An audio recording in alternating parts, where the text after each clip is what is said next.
Muy buenas tardes, tengan todas y todos ustedes. La Escuela Judicial del Tribunal Electoral del Poder Judicial de la Federación agradece a todas y a todos ustedes su presencia en la presentación del libro Tópicos Electorales, coordinado por Luis Octavio Vado Grajales y Santiago Nieto Castillo. Agradecemos a quien nos acompaña aquí en el auditorio José Luis de la Pesa de la Sala Superior del Tribunal Electoral del Poder Judicial de la Federación y a quien lo hace a través de la multiplataforma digital del Tribunal Electoral del Poder Judicial de la Federación. Muchísimas gracias por su presencia. Encabezan esta presentación la doctora María Marwan Laborde del Instituto de Investigaciones Jurídicas de la UNAM, a quien le damos la más cordial bienvenida.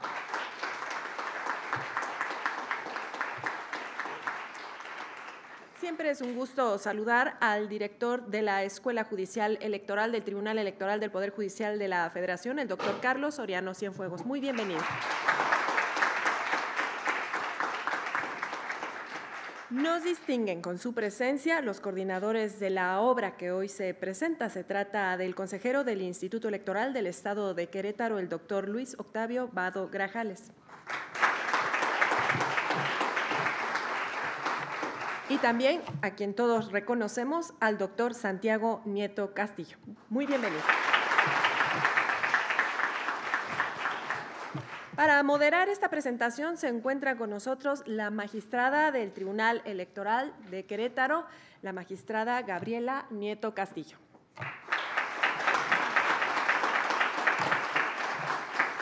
Antes de ceder el uso respetuosamente a quien va a moderar esta presentación, me permito dar lectura breve a una semblanza de la magistrada Gabriela Nieto Castillo, quien es doctora en Derecho por la Universidad Autónoma de Querétaro, institución en la que también obtuvo los grados de licenciatura y maestría. Tiene el reconocimiento como perfil deseable del Programa para el Desarrollo Profesional Docente PRODEP de la Secretaría de Educación Pública y ha formado parte del Sistema Nacional de Investigadores, CONACYT. Asimismo, ha obtenido 2 reconocimientos nacionales derivados de proyectos de investigación otorgados por el Tribunal Electoral del Poder Judicial de la Federación y por el Instituto de Investigaciones Jurídicas de la UNAM.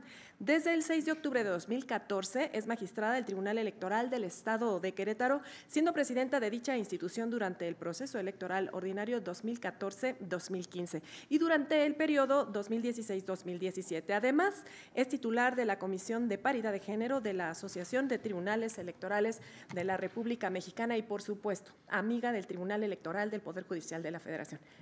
Magistrada, por favor. Muchas gracias. Pues buenas tardes. Para mí es un honor enorme el poder formar parte de esta mesa, el tener la oportunidad de fungir como moderadora en una mesa en la que van a participar grandes personalidades de la materia electoral, con grandes trayectorias en nuestro país. Y bien, la dinámica que seguiremos para el desarrollo de la presentación de este libro, que es Tópicos Electorales, coordinado por el doctor Santiago Nieto Castillo y por el doctor Luis Octavio Vado Grajales, será la siguiente: será la presentación de quienes irán emitiendo sus comentarios en torno a la obra, previa lectura a una síntesis curricular.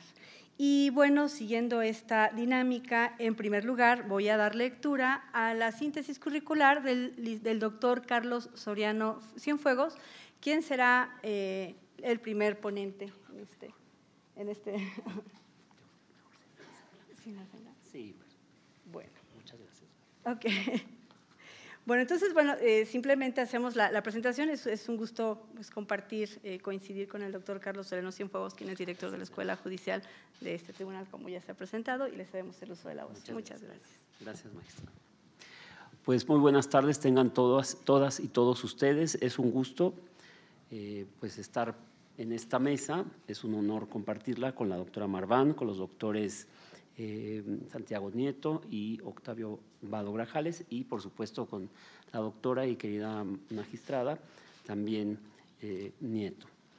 Pues, antes que nada, les transmito un mensaje de saludos del magistrado Felipe de la Mata Pizaña, quien lamentablemente no ha podido estar en la presentación debido a la actividad jurisdiccional de nuestro tribunal, y me ha encomendado transmitirles también unas palabras a propósito de la lectura que se ha realizado por parte del magistrado y de su ponencia, y también en nuestra escuela judicial, sobre la obra que ahora pues, nos honramos en presentar, Tópicos Electorales, como ha dicho la magistrada Nieto, coordinado por el doctor Nieto Castillo y el doctor Vado Grajales. Pues justamente les comentaba que es un gusto participar en esta presentación que de suyo revela enormes inquietudes académicas de los coordinadores del libro. En efecto, cabe señalar que una de las características tanto de los doctores Santiago Nieto Castillo y Luis Octavio Vado Grajales es que además de poseer una gran vena académica, lo cual se refleja tanto en sus publicaciones como en su actividad docente, tienen una profunda vocación por el servicio público.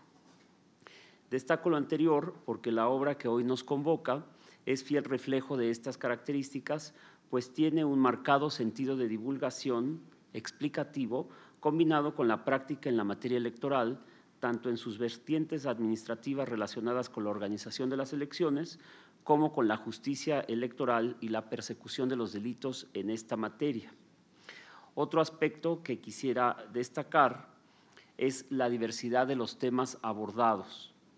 De esta forma, se advierten rubros como las candidaturas independientes, tanto en el ámbito local como federal, la paridad de género, la libertad de expresión, los principios de equidad e imparcialidad tutelados en el artículo 134 constitucional, relacionado con la prohibición de utilización de recursos públicos en procesos electorales, temas también como el control de constitucionalidad y muchos otros. Paralelamente, debe destacarse el contenido internacional relativo a temas provenientes de Argentina, Bolivia, Canadá, Estados Unidos, lo cual revela el espíritu comparativo de la obra. Con ello, se estima y se advierte que hay una verdadera mezcla de visiones del derecho y de ciencia política comparada. Por ello mismo, pues tenemos una obra muy completa que se propone abordar la temática más variada y debatida de nuestro sistema electoral. Cabe señalar que algunos textos arrojan cierta perspectiva que puede ser materia de debate en el ámbito de las elecciones y de la tutela judicial de las mismas. De ahí que se celebre por parte de este tribunal pues, la publicación del libro y además por una editorial que se ha preocupado por la difusión de la perspectiva electoral. En efecto, Tirant lo Blanc ha adquirido ya una especie de verdadera carta de naturalización en nuestro país con estos temas. Y además, pues no podemos soslayar que junto con los coordinadores de la obra, pues habrá que hacer mención de los autores y participantes como la doctora Flavia Freidenberg, Mariana Caminotti, María Teresa Segada, Carolina Gilas, Teresa Mejía Contreras, Maxwell Cameron, Itzi Hurtado Bañuelos, Carlos Báez, Marcos del Rosario, muchos de ellos pues muy conocidos y muy queridos por todos nosotros y todos ellos muy destacados en los estudios. El magistrado Felipe de la Mata nos proponía precisamente comentar con ustedes algunos de los capítulos del libro que han llamado particularmente la atención de él mismo y de su ponencia y que comparto ahora con todos ustedes. Respecto del capítulo relacionado con el artículo 134 constitucional, pues se advierte que este libro colectivo abre con la propuesta del doctor Santiago Nieto Castillo e Itzi Hurtado Bañuelos relativo a los principios constitucionales de equidad e imparcialidad. Dicho capítulo muestra una panorámica de la inmersión de tales principios en diversos entramados del sistema jurídico mexicano, pues no solo se refiere a lo administrativo electoral, sino también al derecho penal relativo a los delitos electorales. De esta forma, el planteamiento muestra el origen de la reforma de 2007 respecto del nuevo modelo de comunicación política, el establecimiento del así llamado PES, Procedimiento Especial Sancionador, el cual tiene una clara raigambre jurisprudencial, la responsabilidad de los servidores públicos y el renovado esquema de los delitos electorales. En este contexto, pues la obra, y especialmente el capítulo al que nos estamos refiriendo, muestra una visión integral de los principios de imparcialidad y equidad, a los cuales el magistrado de la Mata propone agregar el principio de neutralidad, el cual ha aplicado y justificado la Sala Superior en el caso de gobernador de Colima, a partir de la jurisprudencia del Tribunal Constitucional de Alemania. Se refiere precisamente el magistrado a la tesis de rubro, principio de neutralidad, lo deben observar los servidores públicos en el ejercicio de sus funciones, legislación de Colima, en el expediente JRC 678 del 2015. Finalmente, este texto que comentamos del doctor Nieto y de la doctora Itzi Hurtado, permite reflexionar sobre la propuesta de que sea la FEPADE, es decir, la Fiscalía Especializada para la Atención de Delitos Electorales, la encargada de tramitar y desarrollar los procedimientos especiales sancionadores, los PES. Una propuesta sugerente que habrá que matizar y repensar, estima el magistrado de la Mata también, pero que al margen de la postura o inclusión particular abre naturalmente un debate muy interesante. Como otra reflexión a propósito de la obra que ahora nos honramos en presentar, pues aludimos ahora al texto relacionado con las candidaturas independientes en una perspectiva comparada. En efecto, su texto implica una comparativa del ámbito federal de las candidaturas independientes con el similar de Querétaro. Esto además, pues, porque está escrito por el señor consejero que ha coordinado también esta obra. El material resulta ilustrativo, pues muestra la participación de las candidaturas independientes en sus diversas fases y particularidades del modelo queretano, como aquellas relativas a las etapas reguladas. De esta forma, partiendo de que tenemos 4 a nivel federal, que son convocatoria, actos previos al registro, obtención de apoyo ciudadano y declaratoria de quienes obtienen la candidatura independiente, en Querétaro son 3, registro, obtención de apoyo y declaratoria de la candidatura. Asimismo, debe mencionarse el caso de Querétaro justamente por no exigir como requisito el que se constituya una asociación civil, a diferencia del modelo federal.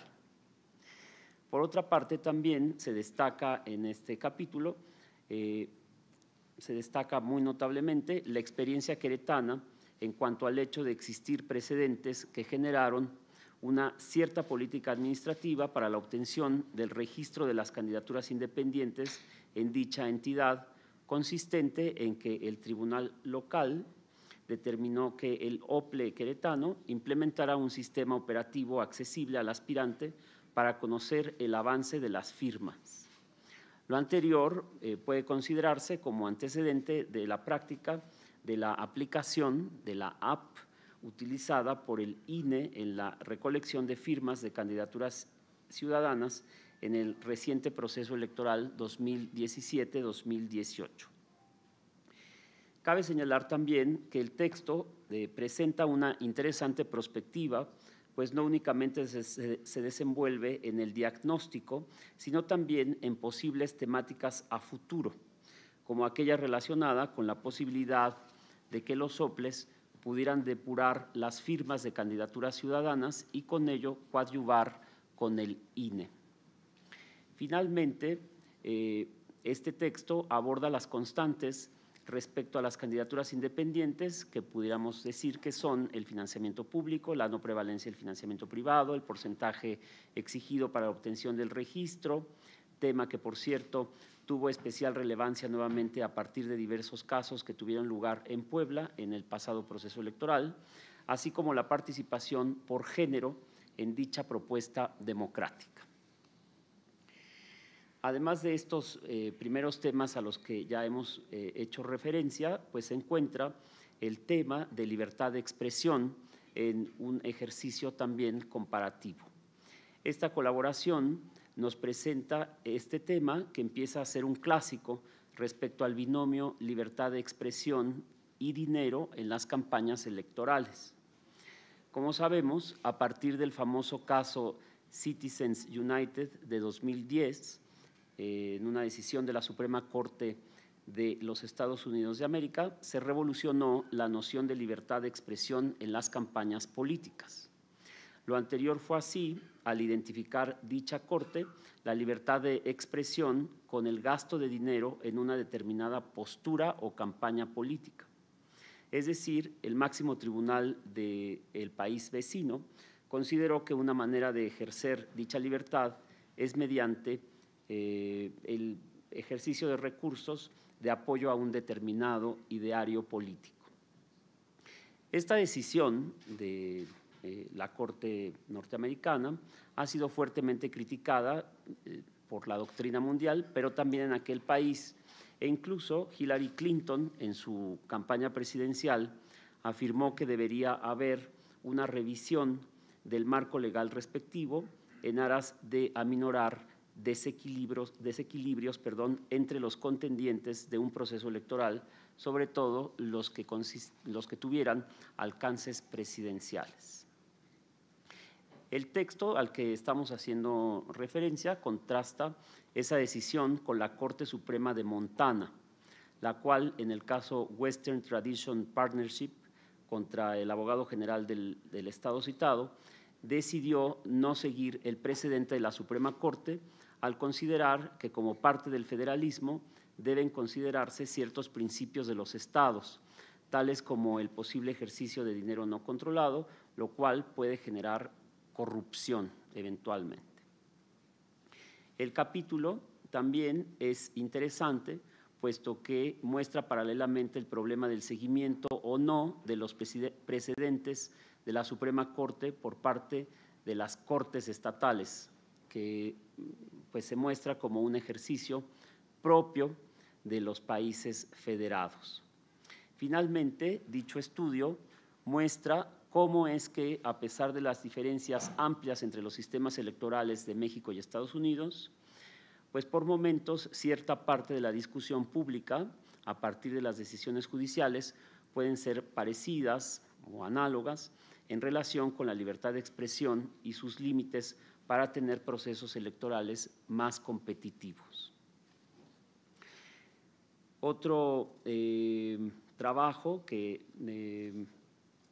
me pidió el magistrado de la Mata destacar con todos ustedes el día de hoy es el relacionado con la paridad de género en un diagnóstico que se realiza entre México y Argentina.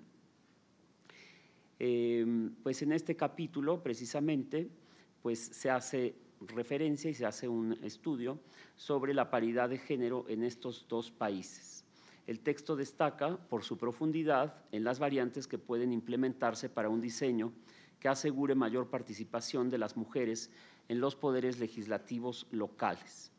El planteamiento tiene una mezcla de perspectiva jurídica, pero sobre todo de ciencia política.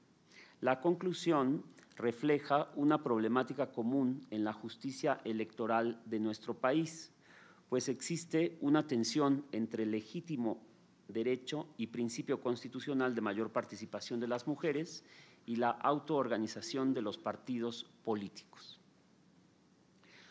Otro estudio de especial interés para la justicia constitucional electoral es el realizado por Carolina Gilas y Carlos Báez, pues muy queridos por todos nosotros. En efecto, el texto presenta una evolución de la justicia electoral desde el debate entre Iglesias y Vallarta relativo a la incompetencia de origen, así como su posterior trayectoria dentro de la Suprema Corte de Justicia de la Nación. Asimismo, lo interesante del planteamiento de tales autores consiste en presentar una cierta tipología de las técnicas para realizar el control de constitucionalidad y convencionalidad en la materia. De esta forma, a partir de una diversidad de casos en los cuales nuestro tribunal, el Tribunal Electoral Federal, empezó a realizar un control de convencionalidad mediante la inaplicación de preceptos legales por inconstitucionales, los autores hacen una reflexión sobre el principio de proporcionalidad y sus variantes.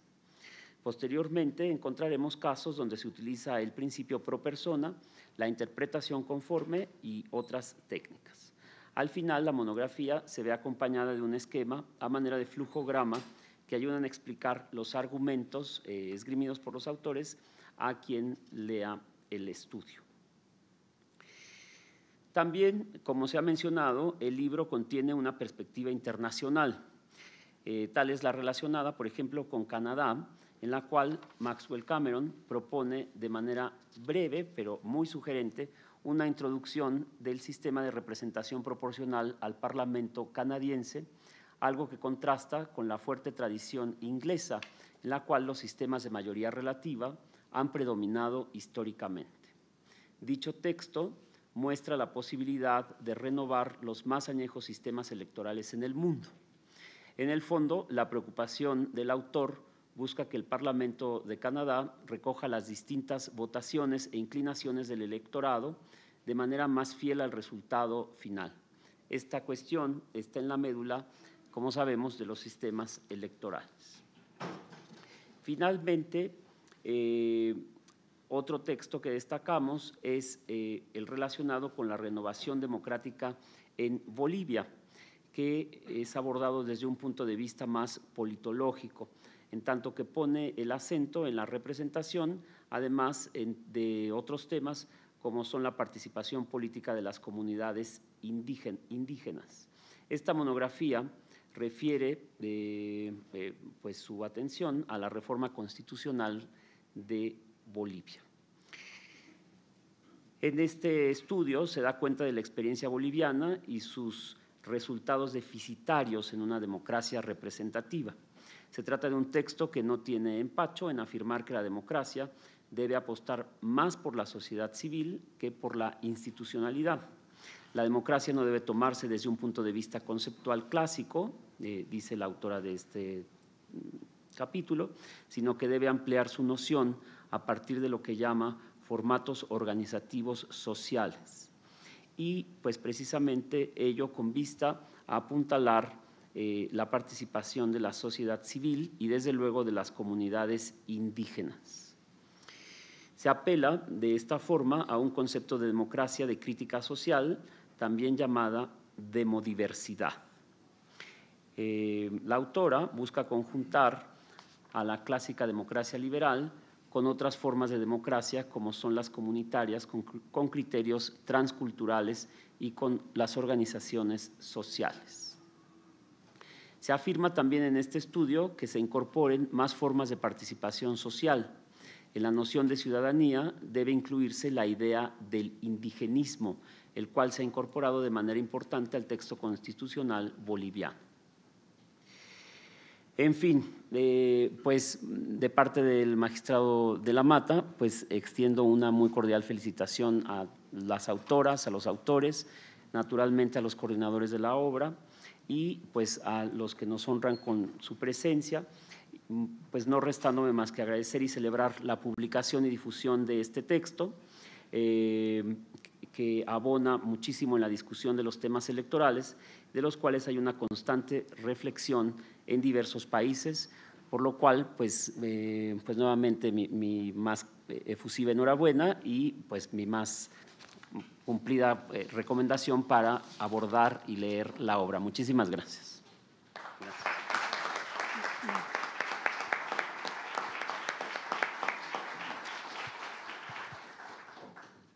Bien, pues en este momento el doctor Soriano Cienfuegos hizo una explicación muy interesante de la obra.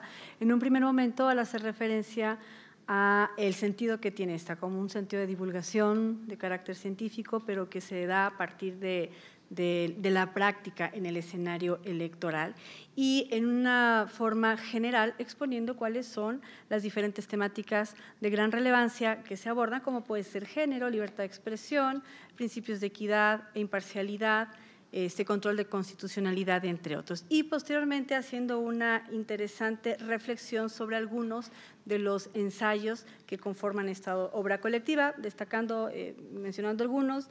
Por ejemplo, este análisis que se presenta en torno al artículo 134 constitucional, el principio de equidad en la contienda y el principio de imparcialidad, o las reflexiones en torno a la candidatura independiente dentro del marco legislativo en el estado de Querétaro, que también representa una experiencia tanto del órgano electoral administrativo como del Tribunal Electoral en la entidad, y reflexiones, por ejemplo, en torno a la libertad de expresión, su importancia y su relación con el ejercicio de recursos, al tema de paridad, que presenta un marco comparativo entre Argentina y México, manifestando algunas constantes que se presentan en cualquier sistema en relación a este principio tan importante y su enfrentamiento también con el principio de autodeterminación de los partidos políticos, reflexiones en torno a la evolución de la justicia electoral a partir de este conflicto que se da en el siglo XIX entre José María Iglesias y Vallarta, grandes constitucionalistas.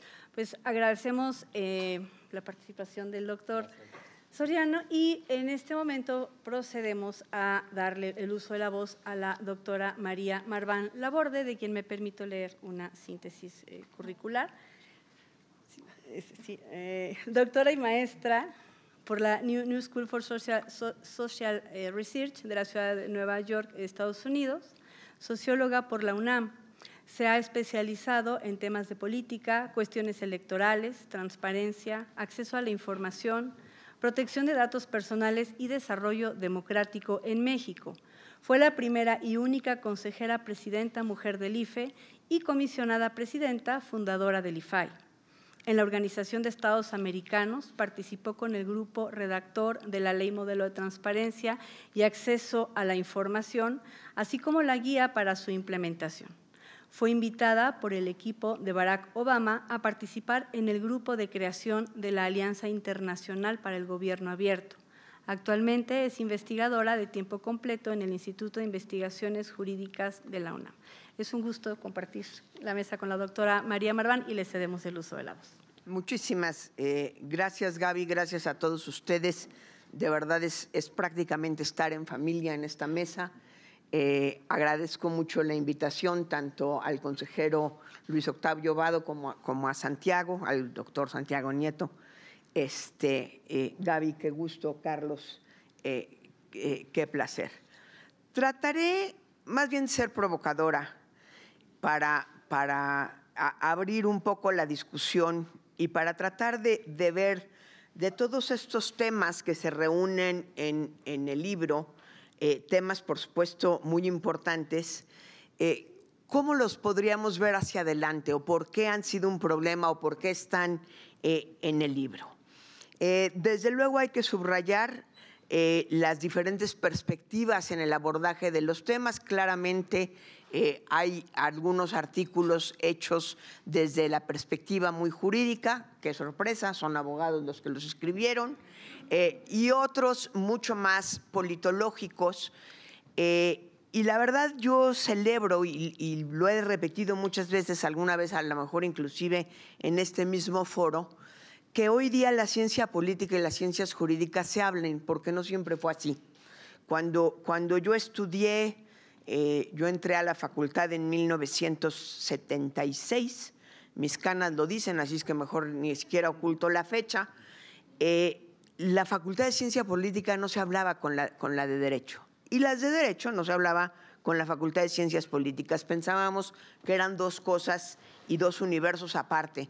Yo no me imagino hoy cómo podríamos pensar el sistema electoral, el sistema de partidos, la transparencia, si no lo abordamos desde la perspectiva de las ciencias políticas y del derecho. En ese sentido, tenemos temas de gran actualidad, tanto en las elecciones mexicanas como temas internacionales, pero desde luego con diferencias muy importantes. Ya hablaré de algunas de ellas cuando hable de Citizen United, que es exactamente la antípoda de nuestro modelo de comunicación política. Creo que no me gusta ni uno ni otro, ni tanto que queme al santo, ni tanto que no le alumbre, decía mi abuela, que era una mujer muy sabia. Vamos a empezar por el artículo de los coordinadores del libro. No es cierto, nada más es de Santiago, no es el del doctor, es otro, sobre el 134 constitucional. El 134 constitucional fue un artículo que más se tardaron en aprobar nuestros legisladores que en arrepentirse de él. Y de hecho por eso nunca lo quisieron reglamentar. Ahora se supone que la ley Chayote va a servir como una reglamentación a este artículo 134, pero pues imagínense qué bien salió que le decimos ley Chayote, o sea, y así le decimos de cariño. Si estuviéramos enojados nada más, imagínense cómo le diríamos. Y no esclarecieron los alcances del 134 porque se dieron cuenta precisamente que le amarraría las manos a los gobiernos. Y a partir de ahí tendríamos que desatar, y de hecho lo empiezan haciendo tanto Santiago como Itziguari Hurtado, toda una discusión sobre lo que significa equidad, lo que significa imparcialidad y el término que deberíamos de desaparecer, aunque a veces sí se usa en el artículo, de la ilusión de acceder en igualdad de condiciones a la contienda electoral. Nunca se accede en igualdad de condiciones a la contienda electoral. Lo que se puede acceder es en condiciones de equidad. ¿A qué nos referimos? Que haya la posibilidad de un arranque parejo, que los partidos políticos, los chicos y los grandes, se les reconozca su tamaño, de hecho por eso les damos financiamiento acorde con su tamaño, pero que tengan la posibilidad de competir. Lo que me parece más importante es y por supuesto leyes justas, acceso a la justicia, posibilidad de combatir acciones injustas de la autoridad o acciones ilegales de la competencia. Lo que me parece más importante es, y en lo que hemos puesto menos atención, es en la imparcialidad del uso de recursos públicos, y es lo que aborda este trabajo, ¿sí? Me parece indispensable la necesidad de tener controles en el uso de recursos públicos. El doctor Santiago Nieto, cuando fue fiscal, puso especial énfasis en darle seguimiento al uso de programas sociales con fines electorales. Y realmente lo que él logró, y de alguna manera lo dice en este trabajo, pero como muy modestamente, logró demostrar que sí se puede estudiar, que sí se puede mapear, que sí se puede detectar y por lo tanto se puede prevenir y además se puede castigar. Creo que esa es una parte esencial en donde reivindicó en gran medida el trabajo de la FEPADE. Respecto al procedimiento especial sancionador, no cabe duda que es una idea muy provocadora esto de pasarla a la FEPADE. A mí me gusta ser más provocadora, yo lo desaparecería. A mí no me gusta el procedimiento especial sancionador, lo he dicho en muchos foros, no me gusta que la autoridad tenga la posibilidad de juzgar el contenido de los dichos en las campañas electorales. Me parece que atentan en contra de la libertad de expresión. Los jueces que determinaron Citizen United, yo creo que se morirían de ver lo que hacemos, pero no solo eso. Creo que en las campañas electorales debe haber una gran libertad de expresión. Donde no debe haber una gran libertad de expresión es en el uso de recursos públicos para hacer propaganda de los partidos que sirva al mismo tiempo a los, propaganda de los gobiernos que siga al mismo tiempo a los partidos. Y ahí quizá a mí me gustaría esa parte de litigiosidad o de actos ilegales e ilegítimos. Creo que más que la FEPADE, donde deberían de estar es en la Auditoría Superior de la Federación. Creo que la Auditoría Superior de la Federación debería tener un trabajo mucho más activo en todo lo que es el gasto en comunicación social, el gasto en propaganda, porque es un hecho que a partir de que inventamos el modelo de comunicación social, lo que se incrementó el gasto de gobiernos en propaganda ha sido bestial. Nunca me ha dejado de llamar la atención y siempre que tengo la oportunidad lo digo, aunque el artículo no lo mencione. nunca he entendido por qué se permitió en la ley, primero en el COFIPE y ahora en la LEGIPE, una excepción al artículo 134 que claramente es inconstitucional. La propaganda, la semana de propaganda personalizada, ensalzadora de la personalidad, con motivo de los informes de gobierno del señor presidente, de los señores gobernadores, de los señores presidentes municipales que siempre habían hecho informes, de los señores legisladores que no hacían informes, de los señores regidores que no hacían informes, realmente es una franca violación al artículo 134 constitucional y esa creo que sí deberíamos de revisarla. Sobre todo cuando uno pide los informes, mal formada yo que estoy, habiendo venido del IFAI, habiéndolo fundado, más de una vez solicité, reconozco que con mala leche a un solo partido, al Verde Ecologista, los informes que nos anunciaron.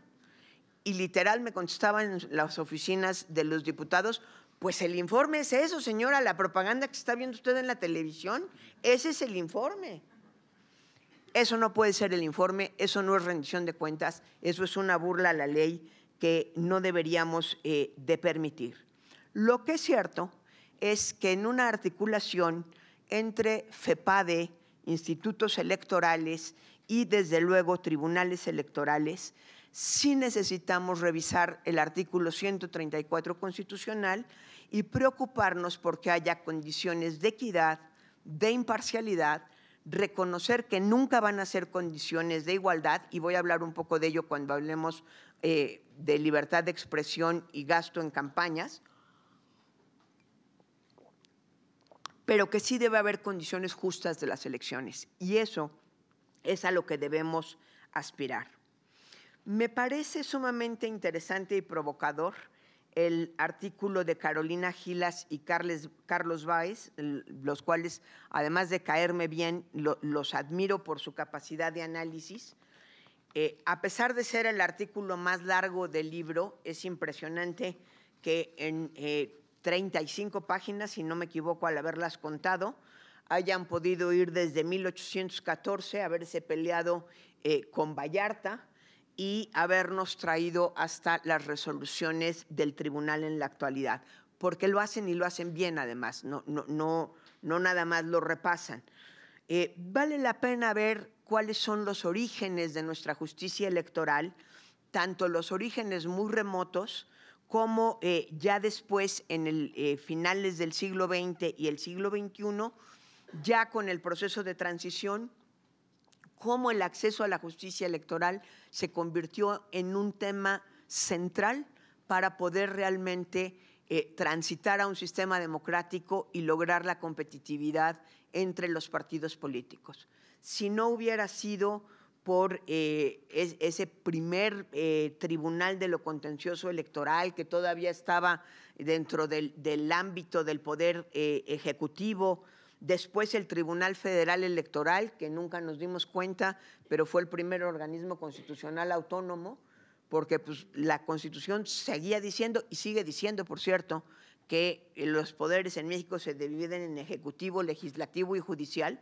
No lo han reformado para hacerle un huequito a los autónomos, metieron un tribunal electoral y lo dejaron flotando en el espacio. No, ni era parte del Ejecutivo, ni era parte del Legislativo, ni era parte del Judicial, pero teníamos un tribunal electoral que tuvo grandes e importantes avances. Ya después, por supuesto, en 96, el Tribunal Federal del Poder Judicial de la Federación entró a ser ya parte completa del Poder Judicial y una parte esencial y sustancial en nuestro proceso electoral y en nuestro proceso de transición a la democracia, en donde le dimos además funciones muy importantes, no nada más propiamente judiciales, al tribunal. Llama nuestra atención, y lo señalan muy bien los autores, la heterocalificación de las elecciones.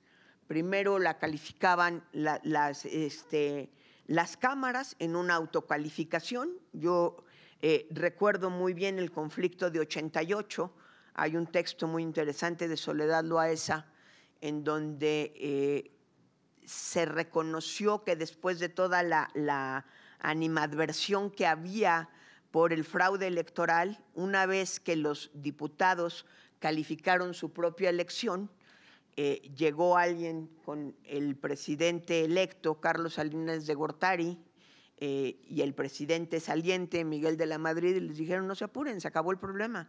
¿Cómo? ¿Cómo se acabó el problema? Si ya votaron su elección y la validaron, porque no iban a votar en contra de que ellos mismos habían sido ya diputados, ya no tiene, la única consecuencia lógica es que la elección presidencial también sea validada. Y ciertamente ahí se despresurizó el conflicto electoral de 88.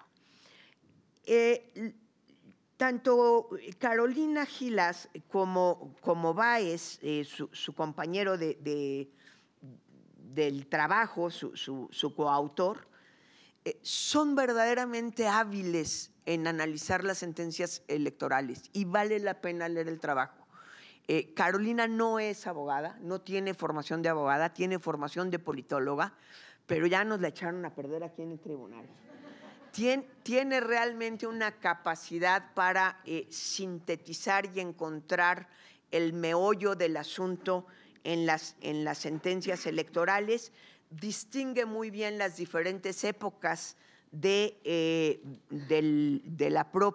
propio Tribunal Electoral del Poder Judicial de la Federación, detectan contradicciones, unas con origen en la ley, otras con, pues la verdad, origen un poco menos explicable, y a partir de esas contradicciones nos hacen propuestas en todo lo que tiene que ver con la aplicación del criterio pro persona, la inaplicabilidad de las leyes. Realmente vale la pena echarse un clavado a ese trabajo, porque sí asume una crítica en los cambios de criterio que me parece muy rescatable. Por si esto fuera poco, al final del artículo nos ofrecen una suerte de guía práctica que nos permiten analizar las sentencias y ver la metodología en la resolución de casos prácticos. Nada nos cuesta más trabajo a los mexicanos, por lo menos en lo que yo he visto, que aplicar los test de proporcionalidad. Y a veces se aplican muy bien y a veces, la verdad, decimos que eso es un test de proporcionalidad, pensamos que con citar a Alexis y a Ferrajoli lo vamos a conseguir, y lo que hacemos es un verdadero engrudo en la argumentación. Este trabajo sí nos ofrece una posibilidad para la gente que está redactando y pensando en las argumentaciones, de decir qué pasos no me puedo saltar para que no se me haga bolas el engrudo, porque muy seguido se nos hace bolas el engrudo cuando queremos aplicar el criterio pro persona o cuando queremos decir que aplicamos un test de proporcionalidad. Hay un trabajo muy interesante de una gente que hizo una tesis de doctorado sobre datos personales. Son muchas entrevistas a las gentes del IFAI, y en un pie de página, en una entrevista, uno de los, lo que serían los secretarios de estudio y cuenta, un jefe de ponencia, dice, la verdad es que nosotros primero le preguntamos al comisionado cuál quiere que sea la resolución, y de ahí nos vamos para atrás armando la argumentación. Muchos test de proporcionalidad en México se arman más o menos en la misma lógica. Entonces, creo que vale la pena tomar en cuenta este trabajo para criticar y descubrir los que se armaron en esa lógica, y para no caer en ese pecado que yo creo que tanto Alexis como Ferrajoli se podrían morir si ven nuestra forma de argumentación. Evidentemente no son todos.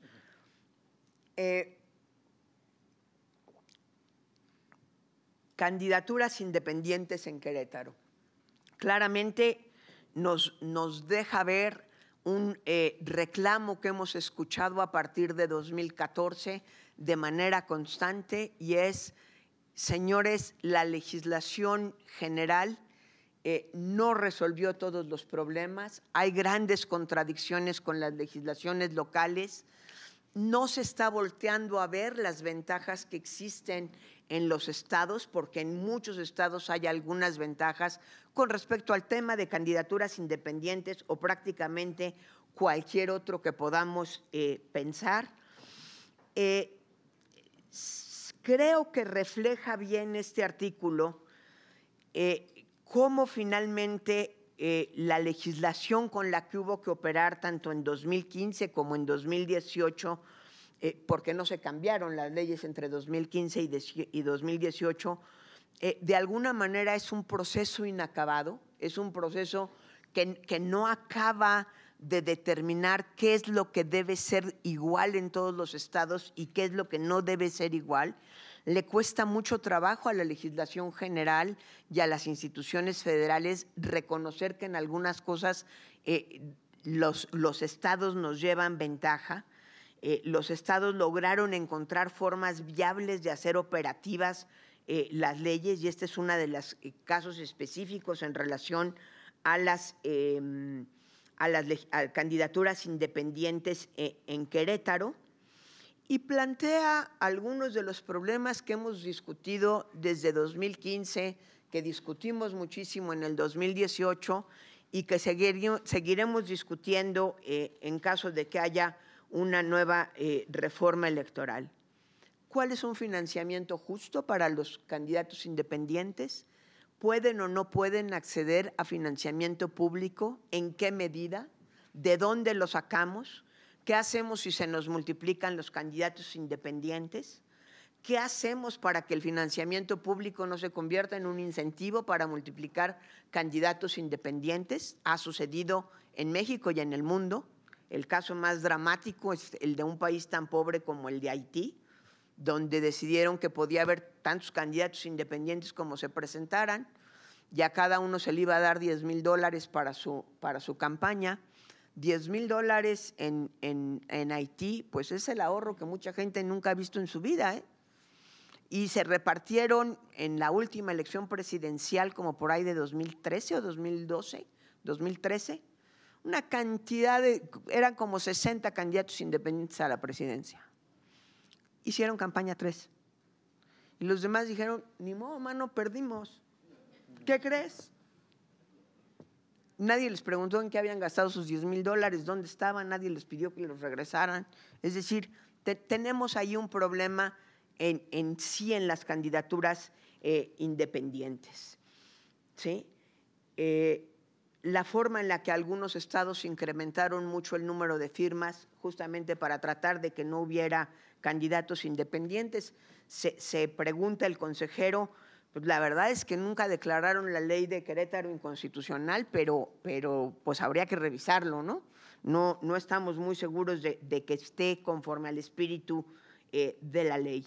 Y desde luego una serie de problemas que se fueron presentando en esta elección que también hay que abordar, como por ejemplo cómo castigar el mal uso de los padrones electorales por parte de los candidatos independientes, ¿no? Había quien clamaba descalifiquen a Margarita Zavala porque ya se demostró que hizo trampa. Pues sí, pero nada más que la ley no dice que merece la descalificación. Habrá que ver si a partir de ahora debe merecer la descalificación un candidato independiente o un candidato no independiente de partido al que se le cacha tan flagrantemente haciendo trampas. Y regresamos una vez más a la FEPADE y el uso de los padrones de beneficiarios. ¿De dónde sacaron los datos la gran mayoría de los candidatos independientes? De los padrones de beneficiarios de los programas sociales de los diferentes gobiernos. Nos meten en un problema muy grave que no hemos acabado de calibrar en toda su dimensión. En México no tenemos cédula de identidad. Por la vía de los hechos, la credencial del INE se ha convertido en cédula de identidad, y el mal uso de los padrones de beneficiarios, que toma los datos de la credencial para armar el padrón de beneficiarios y luego de ahí se roban los datos para armar las firmas de apoyo o supuestas firmas de apoyo a los candidatos, pues sí nos meten a cuestionarnos si el INE tiene que seguir siendo la cédula de identidad por la vía de los hechos. Lo que hicieron estos candidatos independientes tramposos fue en el sentido literal de la palabra, devaluar la legitimidad de la credencial de elector. No es pequeño, y eso, por supuesto, sí debería de ir a la FEPADE, aunque no vayan los peces.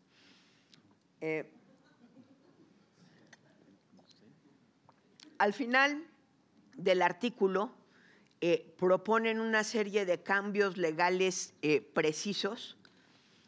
La verdad es que a mí me da mucho gusto leer textos donde tenemos sugerencias precisas, pero al mismo tiempo me da un inmenso coraje. Y me da un inmenso coraje porque normalmente los legisladores, ni los locales, ni los del Congreso de la Unión, se molestan en leer los libros blancos en los que le dedicamos tanto tiempo, tanto dinero y tanto esfuerzo. Y digo dedicamos porque me tocó hacer el libro blanco de la elección del 2012. ¿Saben cuántas de las cosas que pusimos ahí retomaron para la reforma del 2014? 0. Y era un libro de no menos de 350 páginas. Me parecen muy interesantes, muy sugerentes las propuestas de cambio. Ojalá alguien las escuche. Ya me voy apurando porque ya se me hizo muy largo el tiempo. Me parece especialmente importante el artículo de Mariana Caminotti y Flavia Freidenberg. Flavia es colega del instituto. Es un artículo muy inteligente en el que comparan 2 países federales, lo que sucede a nivel de la federación y lo que sucede, como dicen los argentinos, a nivel subnacional. En México normalmente diríamos en el ámbito local. Y empiezan a ver en qué medida el diseño institucional de las cuotas en especial influye en los resultados y en qué medida la conducta de los partidos en el proceso de selección de candidatos y en el proceso de toma de decisiones de poder al interior de los partidos son importantes. Me parece un artículo sumamente iluminador que nos vuelve a traer a la mesa la discusión de si ahora que ya tenemos, por muchos años discutimos si tenía que haber una ley general de los partidos, ahora ya hay una ley general de los partidos, ahora la discusión es si la ley general de los partidos debe o no obligar a que haya primarias en los procesos de selección de candidatos y qué tipo de primarias. Desgraciadamente, y lo saben muy bien las autoras, la obligación de la paridad se ha utilizado como el mayor pretexto, porque es un pretexto, para justificar que no haya elecciones primarias.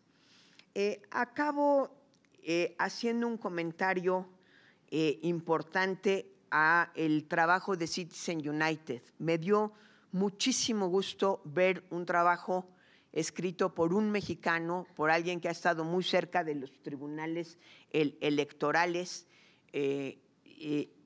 analizando esa sentencia, porque es una sentencia que ciertamente no nada más Estados Unidos debería estudiar. Y nos pone en el corazón de una discusión que ha sido la discusión de los sistemas electorales a lo largo de todo el siglo XX, en el siglo XIX no tanto, de todo el siglo XX y lo será en el XXI. Y es quién puede financiar legítimamente una campaña electoral. En México, claro que decimos que el gobierno, porque hoy el dinero público, no es el gobierno, porque hoy, por definición, se tienen que financiar con recursos públicos e inclusive están muy limitados los recursos privados.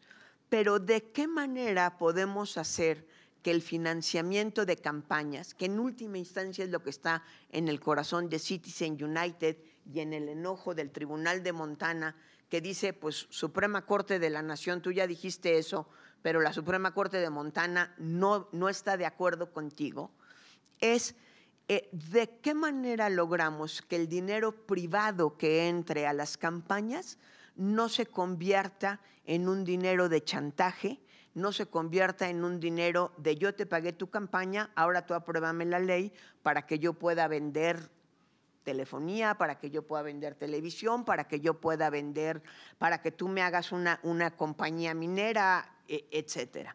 No es un tema resuelto en las democracias del siglo XX y no lo es tampoco en las del siglo XXI. No podemos partir de la ilusión de que el dinero no importa en la política. No hay manera de hacer política más que con dinero. El dinero siempre va a influir en la política. El problema es cómo logramos que la forma en la que entre el dinero a la política sea suficientemente limpia, suficientemente transparente y suficientemente democrática como para no tergiversar el sentido del voto de los ciudadanos. Yo con eso acabo porque ya me extendí. Nada más los invito a que compren el libro, a que lo lean. Es un libro lleno de provocaciones, con artículos muy bien armados, muy bien fundamentados, que vale la pena leer y discutir por si algún día llega una nueva reforma electoral en México. Gracias.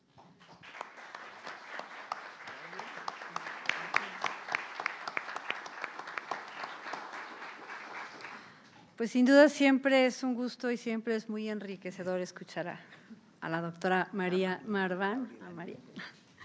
Y bueno, destacando algunas de las importantes reflexiones, cuestionamientos y temas que pone, invitando a la discusión, pues efectivamente esta obra presenta dos grandes perspectivas, una visión jurídica, una visión desde el punto de vista de la ciencia política, que son áreas del conocimiento y que son disciplinas que pues van de la mano. Finalmente, y sobre todo en ciertas materias, no pueden separarse, y que constituyen también en su conjunto, bueno, que permiten en su conjunto análisis de temas de gran relevancia, temas de gran actualidad. Y particularmente en la reflexión que nos presenta María, se aboca a algunos de los importantes ensayos, de los interesantes ensayos que conforman la obra. Uno de ellos es el análisis al artículo 134 constitucional, en el cual vemos la relevancia del artículo, las problemáticas en torno a este artículo, la importancia de este principio de equidad y de imparcialidad, y lo delicado que tiene o que involucra el ejercicio indebido de recursos, sobre todo cuando este ejercicio, este uso de programas por parte de autoridades se tiende a beneficiar a ciertas fuerzas políticas. Entonces, sin duda, un análisis que nos invita a la reflexión y que nos invita a que diferentes instituciones, conforme se ha planteado en la plática, como puede ser la FEPADE, los órganos electorales locales, los tribunales electorales, pero también, por supuesto, a nivel nacional, puedan entrar a la revisión, al análisis, a la discusión y generar nuevas condiciones, siempre condiciones justas para las elecciones. Otro tópico que se toca, que de gran relevancia, pues es la evolución de la justicia electoral en nuestro país, partiendo de pues, aquellas discusiones que se dan en el siglo XIX y todo un proceso de evolución que llega a un escenario que vivimos actualmente en el siglo XXI, que nos presenta condiciones de competitividad de los partidos políticos, en los que la ponente destaca pues estos grandes tribunales, el Tribunal de lo Contencioso Electoral, el llamado TRIFE y el Tribunal Electoral del Poder Judicial de la Federación, como instituciones de gran relevancia que van marcando pasos en la construcción y en la consolidación de todo un sistema de justicia electoral que prevalece actualmente en nuestro país. También se hacen importantes reflexiones en torno al tema de candidatura independiente, este ensayo que presenta un análisis, como se mencionaba ya también hace un momento, sobre la forma en la que se regula a nivel entidad federativa, las diferentes problemáticas que envuelven a la institución que menciona María hace un momento, como puede ser el tema de financiamiento, es justo, el financiamiento público, qué se hace cuando se multiplican las candidaturas independientes, qué pasa con el respaldo ciudadano que deben buscar las candidaturas independientes, cuáles son los límites que se deben establecer para garantizar una fuerza competitiva, cómo atacar el mal uso de los padrones, entre otras temáticas. Interesante también resulta el abordar la forma en la que se aborda el tema de género y el análisis comparativo entre Argentina y México, particularmente, como se destacó, a nivel subnacional. Y, por supuesto, las importantes reflexiones que deben hacerse en cuanto a cómo puede financiarse legítimamente una campaña electoral y de qué manera lograr que este recurso, este dinero privado que entra en las campañas no sea utilizado posteriormente en un mal sentido, para favorecer el chantaje o para favorecer ciertos intereses, generar ciertos beneficios. Son temas pues, que están en la mesa y que nos presenta María Marván. Agradecemos mucho las reflexiones y pasamos ahora cederemos ahora el uso de la voz al doctor Luis Octavio Vado Grajales, quien, además de ser uno de los ponentes en esta obra, es uno de los coordinadores y de quien me permito dar lectura a una síntesis curricular antes de cederle el uso de la voz. Luis Octavio Vado Grajales, doctor en Derecho por la Universidad Autónoma de Querétaro, institución en la que también obtuvo el grado de maestro en Derecho Constitucional y Amparo. Es profesor de tiempo libre en la Facultad de Derecho de la citada universidad, tanto en licenciatura como en el doctorado en Ciencias Jurídicas. En la administración electoral ha fungido como consejero distrital del entonces IFE. En el órgano electoral de Querétaro se desempeñó como coordinador de asesores de los consejeros del Consejo y como director de Educación Cívica y Capacitación Electoral. Actualmente es consejero del Consejo General del Instituto Electoral del Estado de Querétaro, presidiendo las comisiones editorial y transitoria para la evaluación del proceso electoral local 2017-2018. Cedemos entonces el uso de la voz al doctor Vado Grajales. Gracias, buenas tardes. Quisiera continuar con la línea que la doctora Marván planteaba de una lectura provocadora del texto y quisiera enmarcarlo a partir de una cita de Adam Przeworski de su último libro, Why Bother with Elections, donde dice: las elecciones son competitivas cuando los votantes pueden determinar quién gana y, más importante aún, cuando pueden decidir si los gobernantes que quieren permanecer deben irse. Las elecciones competitivas no son justas, pues se conducen bajo ciertas reglas y estas siempre afectan las oportunidades de ganar de una forma o de otra. Tampoco son completamente limpias, ya que no hay manera de evitar que los partidos contendientes usen algunos trucos para aumentar sus posibilidades de ganar. Y dice más adelante: sin embargo, aún si las oportunidades no son iguales, mientras los resultados sean inciertos, mientras los contendientes, aunque puedan aumentar las posibilidades de ganar, pero puedan perder, así sea sorpresivamente, las elecciones serán competitivas. Creo en la veracidad de la idea de Przeworski, la veracidad que entendemos como algo que se ve o suena o se asume como cierto, pero de lo que no tenemos la absoluta seguridad de la verdad. Sin embargo, en el campo del derecho y de la política, creo que en muy pocas ocasiones podemos aspirar completamente a la verdad. Si esto es así, parece que también el sabio politólogo camina del lado de la razón cuando afirma que los partidos harán lo que tengan que hacer para asegurar sus triunfos, desde diseñar normas con cierta técnica, si me lo permiten decir así, hasta ejecutar actos ilícitos. Ahora bien, en este sentido, ¿cuál es la función de las autoridades electorales? Pues mantener justamente la competitividad de las elecciones. Esto se dice sencillo, pero todos aquí sabemos lo complejo que es en la práctica.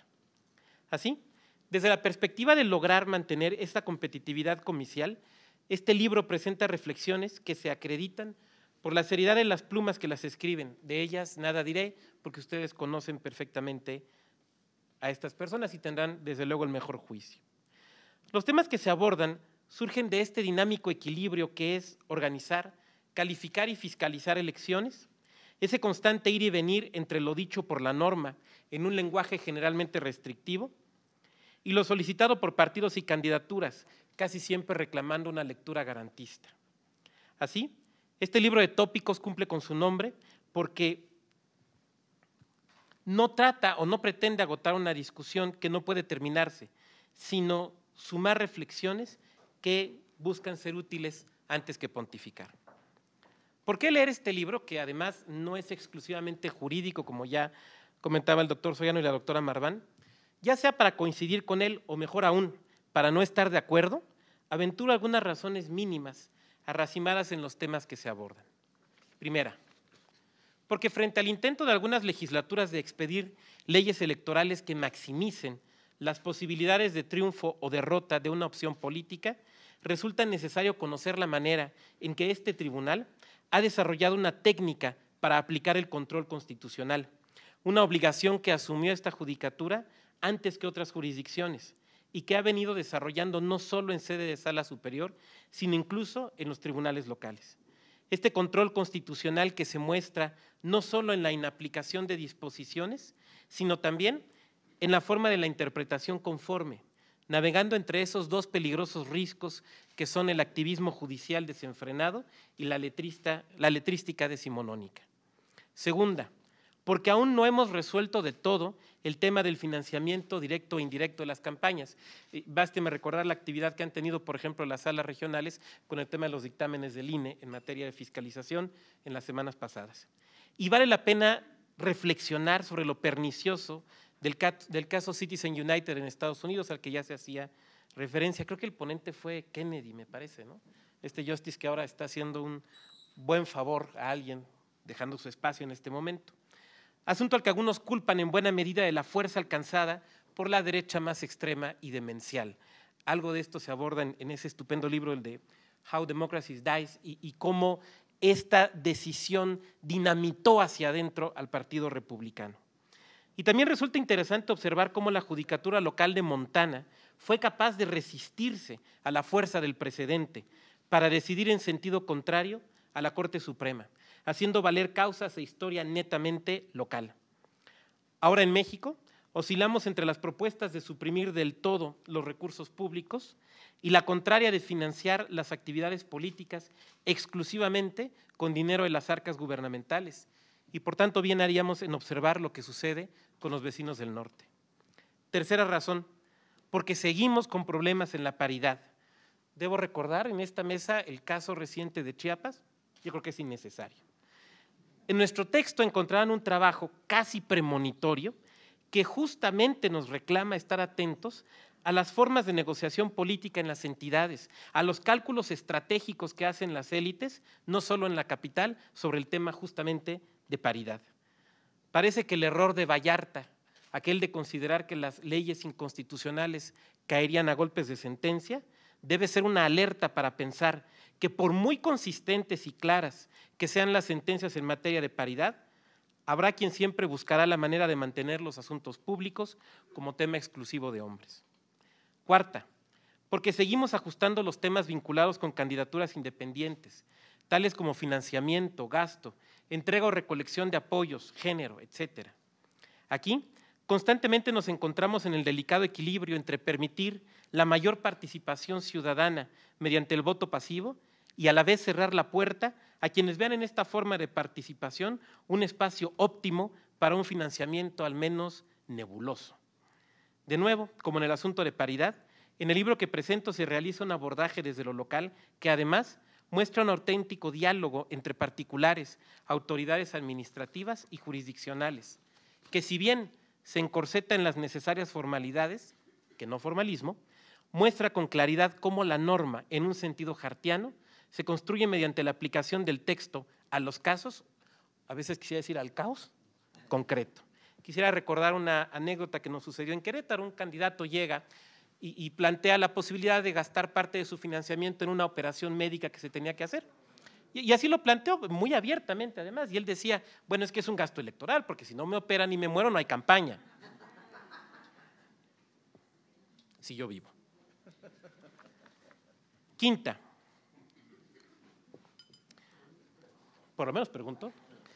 Quinta, porque con la cuarta transformación que se presenta no como cambio de gobierno, sino cambio de régimen, es previsible que la cultura constitucional mexicana, dominada por el garantismo, se incorporen elementos del constitucionalismo popular y también se presenten tensiones entre nuestra tradicional democracia representativa y el anunciado vuelco participativo.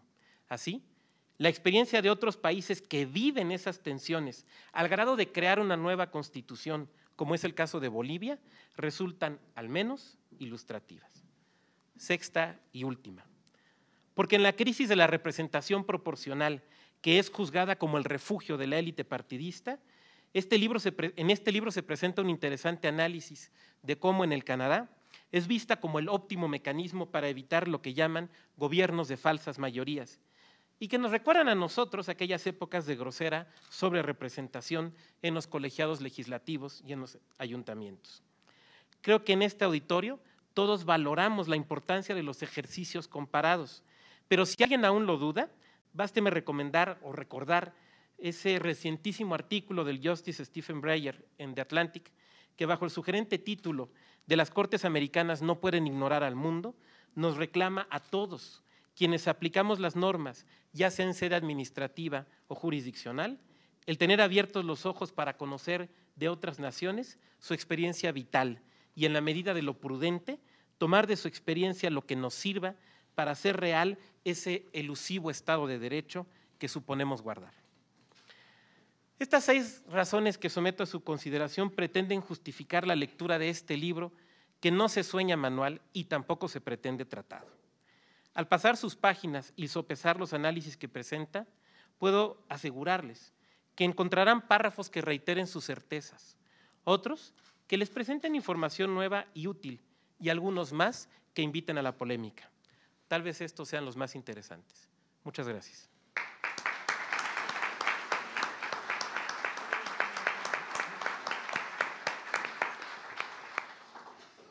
Gracias, doctor Vado Grajales. Pues como ya plantea uno de los coordinadores de esta obra,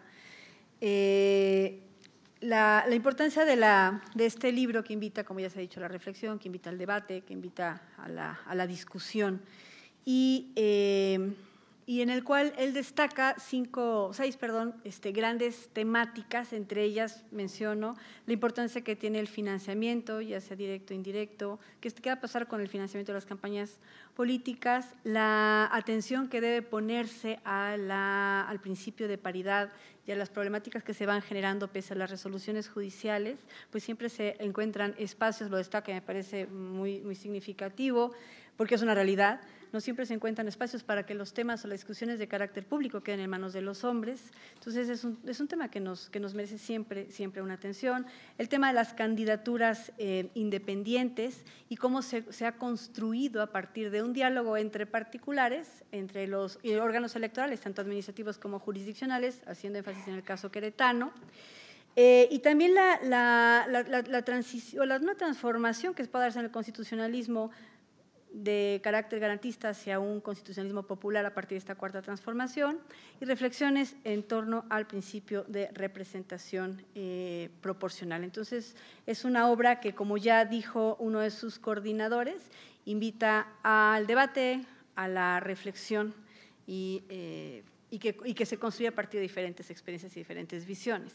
Y bien, por último, corresponde la intervención del doctor Santiago Nieto Castillo, quien también es, además de autor o coautor en esta obra, es coordinador de la misma. Y antes de cederle el uso de la voz, al igual que las personas a quien ya se presentó, doy lectura a una síntesis curricular. Él es doctor en Derecho con mención honorífica por la División de Estudios de Posgrado de la Facultad de Derecho. ¿No? Bueno, está bien. ¿Dónde? Cedemos el uso de la voz a Santiago Nieto Castillo. Bueno, yo, perdón sí, por… adivinaron su hermano. Sí, algo. Bueno, no, muchísimas gracias a la magistrada Gabriela Nieto por la presentación, pero a María Marván, a Carlos Soriano, al consejero Luis Octavio Vado por la posibilidad de estar aquí. También debo decir que durante varios años tuve la fortuna de formar parte de este tribunal, entonces pues, me siento muy honrado de estar aquí y bueno, nos conocemos bastante. Pues muy agradecido por la presencia de las magistradas, el consejero Yuri, la consejera María Pérez, el consejero Carlos Sellarte, y bueno, por tantas y tantas personas, Gaby, la verdad es que muy honrado de que estén aquí presentes en este evento. Quiero agradecer evidentemente a la magistrada presidenta, a los magistrados integrantes de la Sala Superior, la posibilidad de estar aquí con ustedes, particularmente al magistrado Felipe de la Mata por la invitación que se hizo para que pudiéramos presentar este libro aquí. Bueno, ¿por qué? Me gustaría referirme a dos puntos del libro, 2 artículos, y después, utilizando un poco el texto como pretexto para generar una mayor discusión o por lo menos para poner puntos en la mesa. Y después 2 puntos específicos respecto a lo que se ha planteado a lo largo de las intervenciones anteriores. Primero, ¿por qué este tema? Porque la tesis a mí me parece muy clara. ¿Por qué el tema de la responsabilidad de los servidores públicos? A mí me parece muy claro por varios elementos. Primer elemento, porque después de 10 años, como ya comentó la doctora María Marván, más de 10 años, emitió finalmente la ley reglamentaria del párrafo 8º del artículo 134 constitucional para los temas relacionados con comunicación social, no así los temas vinculados con el ejercicio de los principios de equidad e imparcialidad en el ejercicio de los recursos públicos. ¿Por qué es importante discutirlo? Porque cuando adoptamos la redacción del artículo 134 constitucional, copiado del modelo brasileño, lo hicimos con, digamos, la mala idea o la buena idea para los redactores de eliminar lo que los brasileños se habían puesto, que era la sanción. Entonces se establecieron 2 principios, la equidad y la imparcialidad en el ejercicio de los recursos públicos para no influir en la equidad en la contienda electoral, pero no se estableció mecanismos para poder sancionar este tipo de actos. ¿A qué nos llevó? Al COFIPE, a la LEGIPE y a pues, la violación reiterada en muchas ocasiones de los principios, por lo menos si entendemos los principios como estos mandatos de optimización de Alexi, como la idea de la inconmensurabilidad de los mismos a partir de la redacción vaga que permite una interpretación cada vez progresiva de los mismos, habría que entender que los principios tienen 2 formas para poder aplicarse. La primera es la aplicación directa del principio de corte constitucional y la segunda es convertirse en orientadores de la interpretación de las normas, como bien lo ha planteado Zagrebelsky desde hace ya un par de décadas. El punto central es que lo que vivimos durante estos años ha sido una conjunción de 3 vías, 4 vías que me gustaría discutir aquí. La primera vía tiene que ver con la nulidad, en donde yo creo que se ha avanzado bastante, y eso es producto del Tribunal Electoral, del Poder Judicial de la Federación y de los tribunales electorales a nivel local. El caso de Aguascalientes, el caso de Colima, el caso en su momento de Tabasco, cuando surgió aquella denominada en su momento causal abstracta de nulidad de la elección, hoy invalidez por violación a principios constitucionales, creo que nos generan un modelo que permite comprobar que en la parte de nulidad se ha avanzado en aquellos casos en donde se tiene que anular una elección por la violación a los principios de corte constitucional, cuando son graves, sistemáticos, determinantes, como todos ustedes conocen. Segundo elemento es la responsabilidad de naturaleza administrativa electoral. Sin embargo, en este ámbito habría que hacer 2 acotaciones. La primera es que, a pesar de la redacción de la LEGIPE, la posibilidad de actuación del Consejo General del INE es reducido y se termina integrando expedientes y remitiéndose a los superiores jerárquicos para la imposición de sanciones, lo cual en ocasiones extremas, pienso en Oaxaca en la época de Ulises Ruiz, motivó que hubiera una decisión invocando la posibilidad de que se sancionara al gobernador, y el Congreso del Estado lo que hace es un acto de desagravio a favor del gobernador. Eso evidentemente es incompatible con un Estado democrático, pero bueno, pues era el Oaxaca de Ulises Ruiz, que de democrático tenía muy poco. El punto es, el siguiente punto tendría que ver con, y por tanto ahí tenemos una primera deficiencia. La pregunta que tendríamos que hacernos es, ¿realmente queremos que el INE esté sancionando servidores públicos? Yo les diría, la respuesta desde mi punto de vista es que no. ¿Por qué tenemos esta discusión? ¿Por qué existen estas disposiciones? Por algo muy sencillo, porque el Sistema Nacional Anticorrupción, porque la responsabilidad administrativa de los servidores públicos no funciona en el país y el resultado es el incremento de la corrupción. Y esto me lleva a 2 elementos. Los delitos electorales. Si bien en nulidad, el punto es cómo establecemos una metodología que permita, si bien no convencer a todos, por lo menos dejar claro cuál fue la línea discursiva del órgano jurisdiccional para determinar la nulidad. En el tema de los delitos electorales, la discusión tiene que ser cómo se hace compatible el modelo del delito electoral con la responsabilidad en el ámbito de la justicia electoral.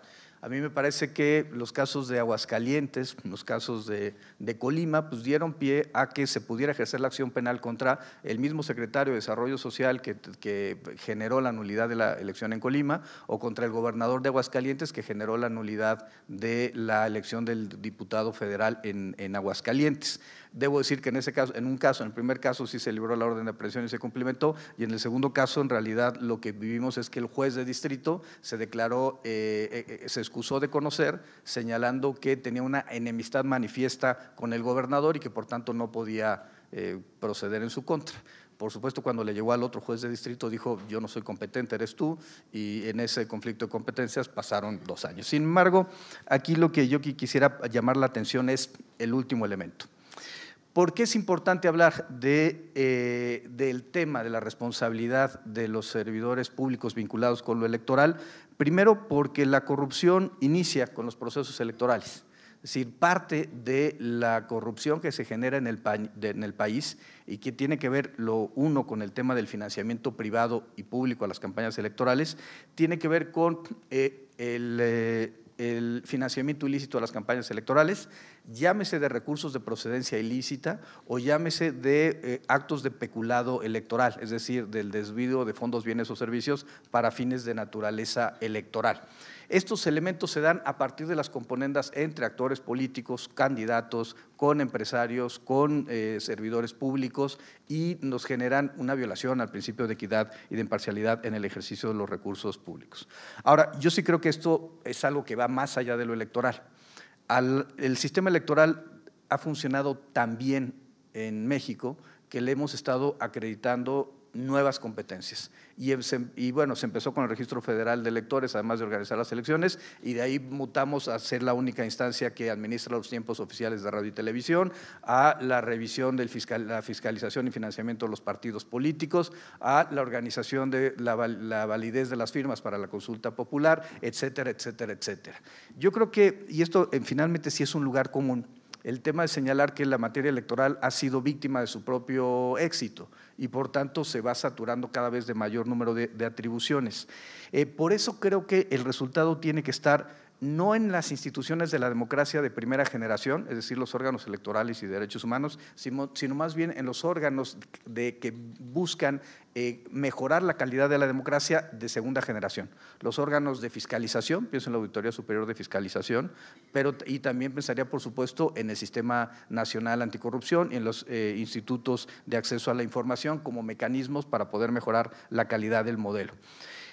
¿A qué nos lleva esto? Pues perdónenme, tenemos un Sistema Nacional Anticorrupción que no funciona, es decir, donde áreas que a mí me parecerían que serían relevantes que estuvieran ahí presentes, como FEPADE, como la Unidad de Inteligencia Financiera, no se encuentran, donde el Comité de Participación Ciudadana lo máximo que puede hacer es un planteamiento de recomendaciones respecto a las políticas públicas, pero no existe obligatoriedad de desarrollar las mismas, y también tenemos, después de 4 años de la reforma constitucional del año 2014, no hemos transitado a la Fiscalía General de la República, no tenemos un fiscal anticorrupción o a una persona titular de la Fiscalía Anticorrupción, y no hay una armonización exacta entre todos los sistemas a nivel nacional, y no se ha fortalecido el régimen de las fiscalías y procuradurías en el ámbito de lo local. Se está por presentar una iniciativa en la Cámara de Senadores, trabajada con Fiscalía que Sirva y con Vamos por Más, para poder generar un modelo de una ley orgánica que nos permita transitar a un modelo de Fiscalía General de la República. Y me muevo hacia el punto del financiamiento a las campañas electorales. El punto es que parte del problema con las candidaturas independientes es, también esto puede ser un lugar común, de quién son independientes. Quien termina pagando y financiando los procesos, las campañas electorales, termina teniendo una gran injerencia en la toma de decisiones futuras. La pregunta es qué tipo de modelo queremos, un modelo más liberal, abrir al financiamiento privado, o queremos un modelo, digamos, más republicano, que tendría que establecer límites. El problema que yo le veo en México el día de hoy al financiamiento privado es que mucho de este financiamiento en un país donde el lavado de dinero circula en términos del INACIP en 56,000 millones de dólares, esto puede llegar fácilmente a una campaña electoral a partir del ejercicio de los recursos públicos, perdón, de los recursos de naturaleza privada.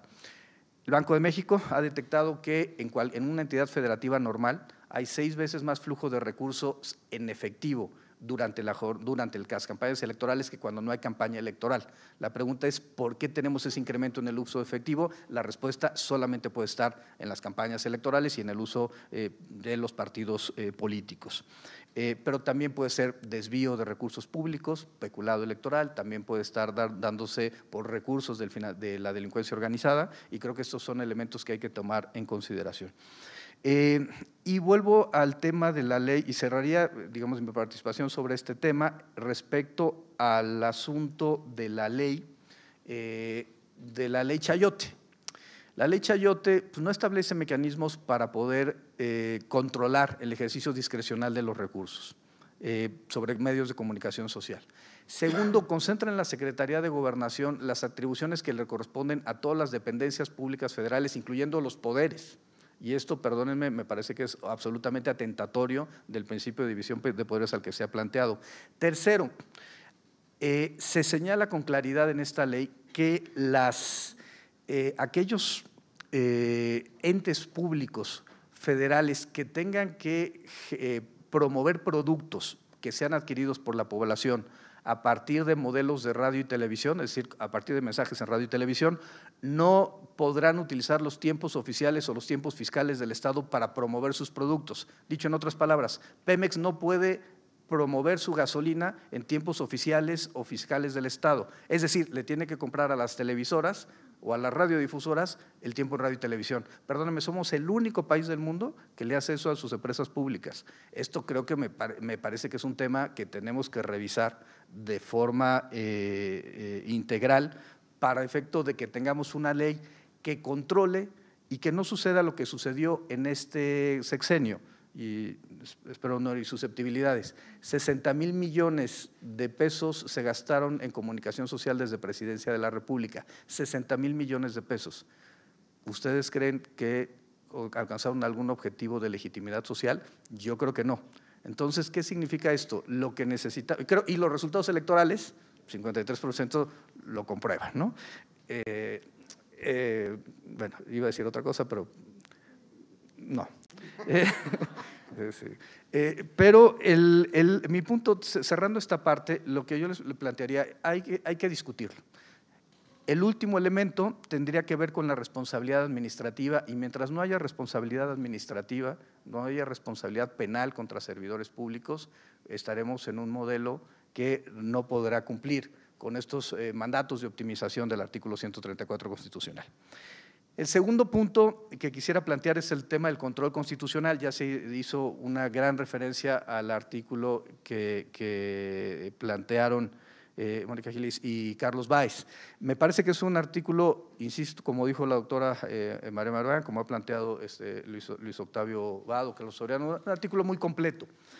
Se establecen las técnicas de interpretación conforme, la idea del test de proporcionalidad, pero a mí me gustaría aquí plantear 4 puntos de discusión muy rápidos.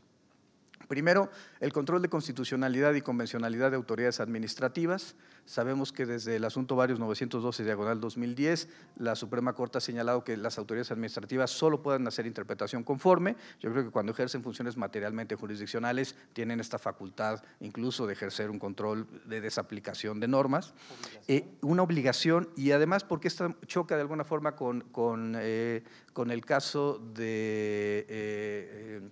Hellman contra Uruguay, en donde se señala, o inclusive el propio Cabrera García Montiel Flores contra México, donde se señala en el segundo que todas las autoridades relacionadas con la impartición de justicia podrán ejercer el control de convencionalidad, y por otro lado, en Hellman contra Uruguay, que todas las autoridades tienen esta facultad de ejercer el control convencional.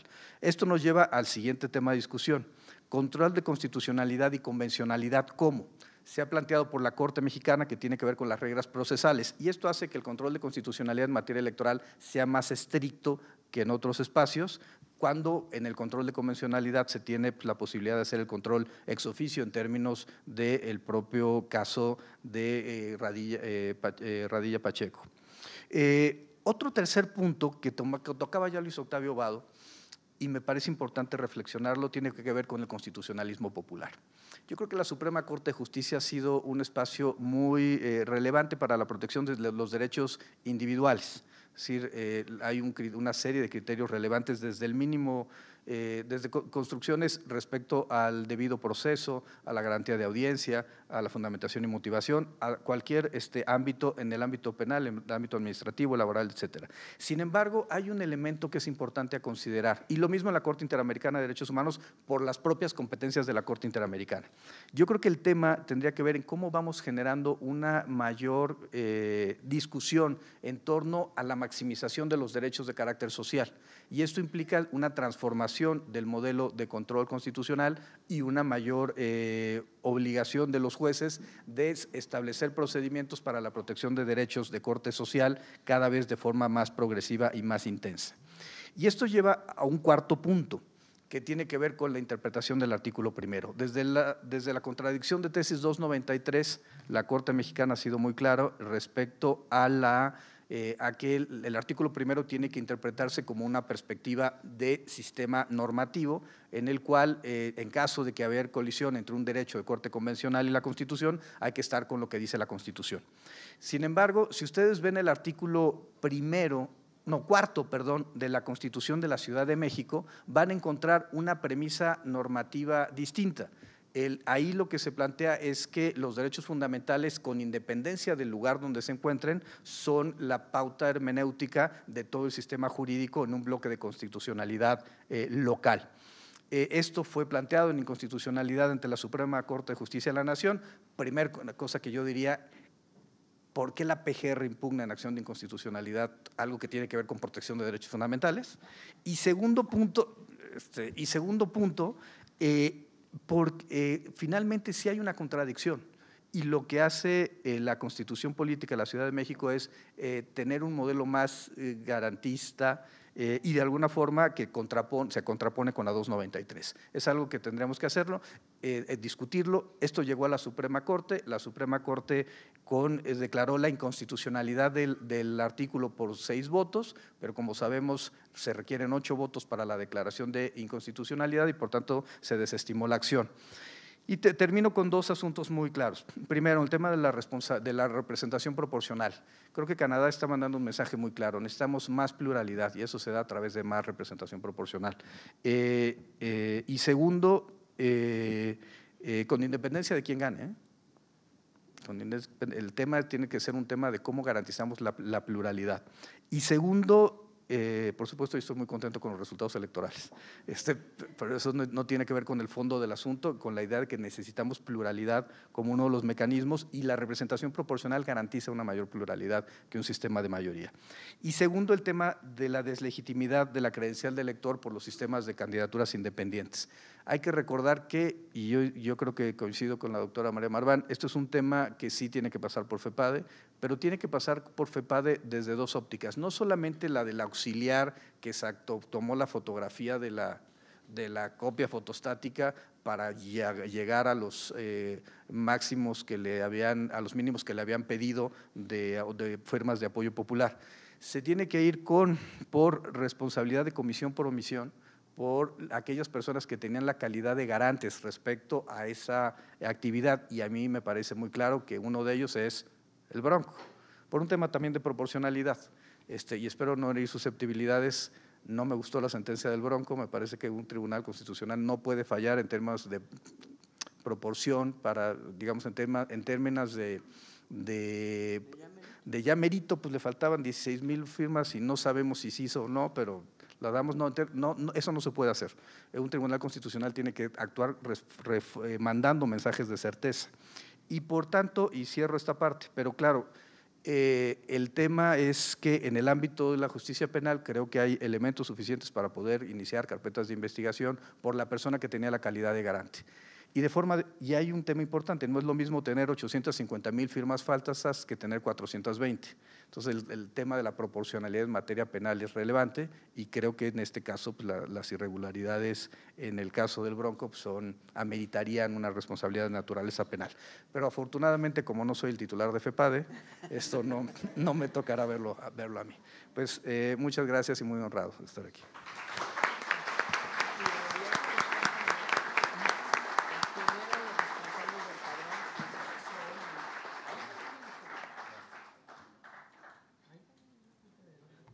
Bien, ya para concluir agradeciendo la participación de Santiago Nieto, uno de los coordinadores de esta obra, simplemente destacamos algunas de las reflexiones que presenta en relación a la importancia que tienen los principios como mandatos de optimización y particularmente la reflexión que se desarrolla en torno al artículo 134 constitucional.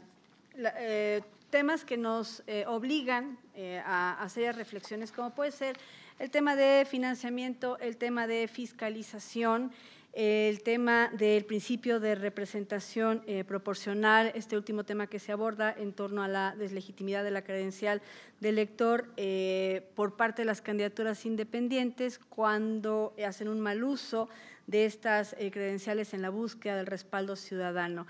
Y un tema que me parece también especialmente relevante cuando destaca, bueno, hablando del control de constitucionalidad y de convencionalidad, haciendo referencia al control difuso, a la Constitución Popular y la importancia que tiene que a partir del ejercicio de la impartición de justicia se maximice la protección de los derechos sociales y, por supuesto, este importante el contenido de la Constitución de la Ciudad de México en el artículo 4, que establece una premisa normativa distinta que parte de la importancia de esta esencia medular que tienen los derechos fundamentales como parte del diseño constitucional. Entonces, agradecemos mucho la participación siempre interesante y siempre valiosa del doctor Santiago Nieto Castillo. Y cedemos el uso de la voz al doctor Carlos Soriano.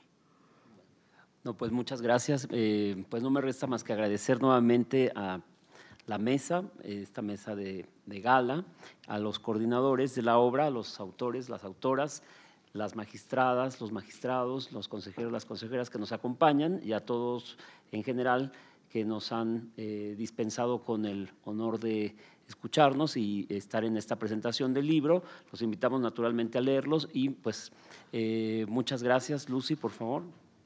Muchas gracias, doctor. Y bueno, pues a continuación, y ya que ha concluido esta presentación de tópicos electorales, la doctora Gabriela Rubalcaba García, quien es secretaria académica de la Escuela Judicial Electoral del Tribunal Electoral del Poder Judicial de la Federación, hará entrega de los respectivos reconocimientos a nombre de las y los magistrados de la Sala Superior del Tribunal Electoral del Poder Judicial de la Federación.